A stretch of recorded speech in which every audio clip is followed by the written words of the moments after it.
अभी के समय में अगर देखा जाए तो संपत्ति का विवाद जो है ये सबसे बड़ा मसला है। ये संपत्ति का विवाद जो है आपको हर जगह देखने मिलेगा।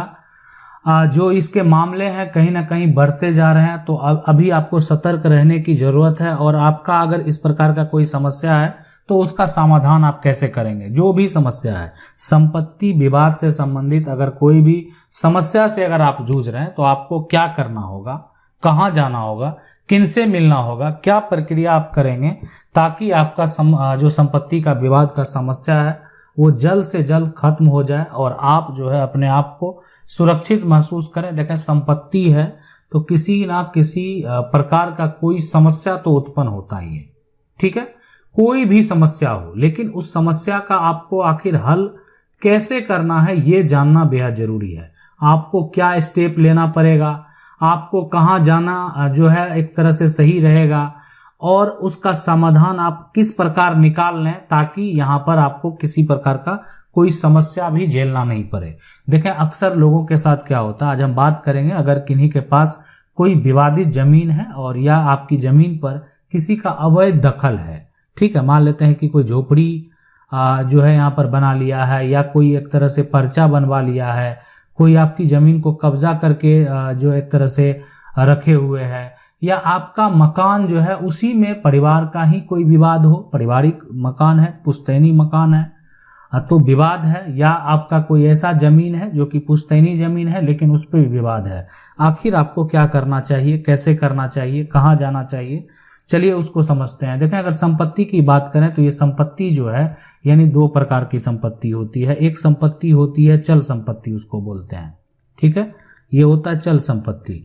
और दूसरा जो एक संपत्ति होता है वो होता है अचल संपत्ति। अब ये कहेंगे कि ये आखिर ये दोनों संपत्ति जो है इसका मतलब क्या होता है, तो ऐसा कोई संपत्ति जिसको कि आप एक जगह से दूसरे जगह पर नहीं आप ले जा सकते हैं वो होता है अचल संपत्ति।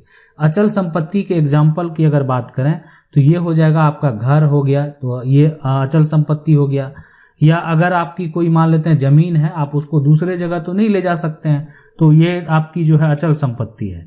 चल संपत्ति है जहां से आप एक दूसरे को जो है ले जा सकते हैं। अगर मान लेते हैं आप कोई कार खरीदें तो एक जगह से दूसरे जगह जो आप ले जा सकते हैं, या घर में अगर कोई एक तरह से आपको आभूषण की कोई सामग्री है तो उसको भी आप कहीं ले जा सकते हैं। पैसा है आपके पास तो उस पैसे को आप कहीं ले जा सकते हैं, कहीं उपयोग कर सकते हैं।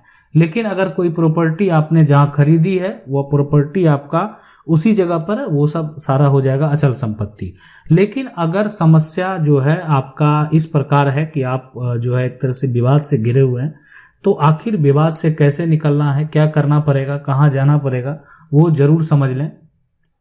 अगर आपकी जमीन पर किसी का अवैध दखल है और अवैध दखल जो है आपका ये 12 साल से अधिक समय से है, तो उस केस में जो है लिमिटेशन एक्ट में ऐसा जो है अगर बात करें लिमिटेशन एक्ट 1963 की, तो उसमें है कि कोई अगर मान लेते हैं किसी की निजी संपत्ति अगर है, ठीक है, तो निजी संपत्ति पर अगर मान लेते हैं कोई 12 साल से अधिक समय से उसको कब्जा करके रखा हुआ है, तो वो एक तरह से मालिकाना हक का है ना, मालिकाना हक का आपके ऊपर दावा कर सकता है। अब है कि अब ये चीज है कि अब ये व्यक्ति तो आपकी जमीन को अवैध तरीके से दखल किए हुए है और वो कल को अगर भविष्य में जाकर आप पर केस करे और एक तरह से मालिकाना हक का दावा कर दे, तो उससे पहले आपको क्या करना है कि 12 साल के भीतर, 12 साल यानी से पहले के समय में आपको सिविल कोर्ट में उसके ऊपर केस फाइल कर देनी है, उसको नोटिस भेज देना है, ताकि क्या होगा कि उसको नोटिस जाएगा, उसको जवाब देना पड़ेगा कि आखिर वो व्यक्ति जो है किस कारणवश आपकी जमीन पर अवैध दखल में है। देखें, बहुत सारे ऐसे सिचुएशन हो सकते हैं जो कि आपकी जमीन को अगर अवैध दखल किए हुए भी है तो आपको यहां पर फिलहाल कोई फायदा नहीं होने वाला। हाँ, अगर वो डिफॉल्टर साबित हो गया तब फायदा होने वाला है। जैसे कोई व्यक्ति भूमिहीन है, गरीब है, एक तरह से उसके पास जमीन तो है नहीं, अब सरकार के द्वारा उसको जो है एक तरह से पर्चा आपकी जमीन का प्राप्त कर दिया गया है, जीवन यापन करने के लिए सरकार के द्वारा आप ही की जमीन को बंदोबस्त कर दिया गया है, तो उस केस में आप वहां पर उसका कुछ नहीं कर पाएंगे अगर वो व्यक्ति के पास जमीन नहीं है तो, ठीक है, और वो लंबे समय से आपकी जमीन पर कब्जे में है। अब है कि अगर मान लेते हैं उस व्यक्ति के पास जमीन है, फिर भी आपकी जमीन को अवैध तरीके से दखल किया हुआ है, तो यहाँ पर तो उसका कुछ चलने वाला नहीं है। यहाँ पर तो ना, या तो उसका पर्चा जो होगा वो भी गलत होगा, अगर बनवा भी लिया है तो भी गलत है। जब उस व्यक्ति के पास ऑलरेडी पहले से अपनी जमीन है तो दूसरे की जमीन पर वो क्यों घर बनाएगा, दूसरे की जमीन को अपने उपयोग में क्यों लाएगा। तो अवैध दखल का अगर इस प्रकार का मामला है, सिविल कोर्ट में आप केस फाइल करेंगे, आपको अगर एक प्रोसेस के साथ आप चलेंगे, एक टाइम पीरियड में आपको न्याय मिलेगा, आपकी जमीन से जो है अगर जो अवैध कब्जा है वो खाली कराया जाएगा। रही बात, हम बात कर रहे हैं विवादित जमीन की। देखें, अगर कोई विवादित जमीन कब होता है, ठीक है, विवादित जमीन ये होता है कि ये जमीन अगर मान लेते हैं आपका परिवार में जो है एक तरह से विवाद चल रहा है, परिवार के अन्य सदस्य भी इस पे दावा कर रहे हैं, ठीक है, जबकि ये जमीन आपके शेयर का है, आपके हिस्से की जमीन है।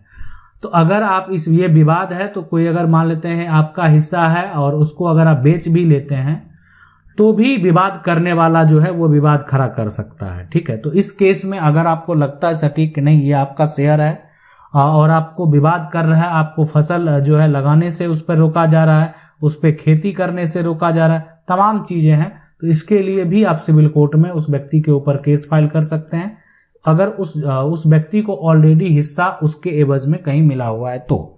लेकिन अगर उसको शेयर नहीं मिला होगा, उसको कम जमीन मिला होगा, तब तो अब विवादित जमीन है तो उसको भी कानून जो है सबके लिए समान है, सबके लिए बराबर है। अगर आपके पास देखा जाएगा कि नहीं आप ज्यादा जमीन का उपयोग कर रहे हैं तो फिर आपकी जमीन जाएगी। तो ये भी जो बातें हैं वो ध्यान रखने की जरूरत है। मैं आपको बता दूं, विवादित मकान के लिए, विवादित मकान में अगर एक भाई अगर ऐसा सोच रहा है कि इस मकान में हम रह रहे हैं और इसमें जो है एक तरह से कहीं ना कहीं हम हिस्सा किसी को नहीं देंगे, तो ये कतई संभव नहीं है। कानून की नज़र में सभी का शेयर समान है, सभी का हक जो है वो समान है। जब मामला सिविल कोर्ट में जाएगा एक तरह से, अगर देखें ये सिविल कोर्ट की हम बात कर रहे हैं, इसके अलावा भी विकल्प तो है। कोर्ट हम क्यों जाते हैं, किस केस में कोर्ट जाएंगे? जब मामला कोई समझने को तैयार नहीं है, सुनने को तैयार नहीं है। आप जो है एक तरह से अपने आसपास के लोगों को बुलाकर भी जो है एक तरह से सारा प्रक्रिया करके थक चुके हैं, कोई फायदा नहीं होने वाला, आपकी बातों को वो सुनने वाला नहीं है। तो उस केस में है ना, उस सिचुएशन में जो एक स्टेप होता है ये कि अब कोर्ट का सहारा ले लेते हैं। व्यक्ति को नोटिस जाएगा, जवाब देना पड़ेगा। क्यों? इसलिए क्यों आप जहाँ एक तरह से हक की बात कर रहे हैं। रही बात अगर वो कोई आप इस मकान में रह रहे हैं और अगर एक हिस्सेदार इसको बेचना भी चाह रहा है तो वो तो भी आप बेचने से उसको रोक सकते हैं, इसलिए कि आप उसमें रह रहे हैं ना। बेचना होगा तो मेरे पास बेचना होगा, यानी खरीदने वाले सिर्फ आप हो सकते हैं। अगर आप उस मकान में रह रहे हैं, कोई और हिस्सेदार है, अपना शेयर वो दूसरे को नहीं बेच सकता, इसलिए कि मकान ये पैतृक मकान है, पिता की मकान है, दादा की मकान है, परदादा की मकान है। किसी अन्य के पास बेचना जो है वो संभव ही नहीं है, बेच ही नहीं सकते। यानी इस पे पहला हक जो है वो आपका बनता है, आप इसको खरीद सकते हैं। तो इसीलिए अगर पैतृक मकान है, आपको शेयर नहीं दिया जा रहा, तो देखें हिस्सा तो देना पड़ेगा। लेकिन अगर आप ये सोचेंगे कि अपना हिस्सा हम किसी दूसरे को बेच देंगे, तो सबसे पहले खरीदार वो व्यक्ति ही होगा। वो व्यक्ति अगर ये दावा करेगा कल जाके कोर्ट में, आप किसी को बेच भी देते हैं, आप किसी को उस जमीन की, उस मकान की रजिस्ट्री भी कर देते हैं, सेल डीड भी तैयार हो गया, ठीक है, वो व्यक्ति जो है, लेकिन फिर भी अगर जो हिस्सेदार है वो अगर जाके कल को कोर्ट में दावा करे, ऐसे जजमेंट भी हम बताया हुआ, अब जाके जजमेंट जो है स्टोरी में प्लेलिस्ट में देख सकते हैं, ऐसा जजमेंट भी हुआ सुप्रीम कोर्ट का। यानी अगर आप जो है जमीन बेचेंगे, सबसे पहले पैतृक जमीन है, सबसे पहला खरीदार आपका हिस्सेदार होगा। और हिस्सेदार यानी अब ये कंडीशन है कि वो पैसा नहीं दे रहा, तो पैसा नहीं दे रहा तो वो आरोप आप लगा सकते हैं, ठीक है। उसके लिए जो है आप यहां पर कंप्लेन कर सकते हैं कि वो जो है पैसा नहीं दे रहा है, अधिक पैसा नहीं दे रहा, तब आप दूसरे को बेच सकते हैं, ठीक है। और ऐसा आज तो हो रहा है, इतना प्रक्रिया यही कारण बताकर जो है वो किया जा रहा है। लेकिन अगर वो व्यक्ति उतना ही पैसा देने के लिए सक्षम है, तो सबसे पहला अधिकार उस व्यक्ति का होगा जो व्यक्ति इस मकान में हिस्सेदार है। अगर हिस्सेदार इस मकान को खरीदना चाहता है तो पहले वही खरीदेगा। तो संपत्ति का विवाद का हल अगर है, आप निकालना चाहते हैं, तो आपके पास एक बेहतर विकल्प यही है कि मामला को ज्यादा बढ़ाने से अच्छा है, लड़ाई झगड़े से बचने से अच्छा है कि आप जो है उस व्यक्ति के ऊपर सिविल कोर्ट से जो है केस फाइल करके उसको नोटिस भेजें, उसको कोर्ट में उसको जवाब देना पड़ेगा। और जिस दिन आपका फैसला हो जाएगा, जिस दिन आपके पक्ष में फैसला हो जाएगा, उसको वो पोजीशन जो है वो खाली करना पड़ेगा, या आपको अगर कोई अधिकार से आप वंचित हैं तो वो अधिकार आपको प्राप्त होगा। आशा करते हैं वीडियो अच्छा लगा होगा। वीडियो को लाइक जरूर कर दें। चैनल को पहली बार देख रहे हैं, सब्सक्राइब करके जो बेल आइकन है उसको जरूर दबा लें। मिलते हैं अगले वीडियो में, तब तक के लिए जय हिंद।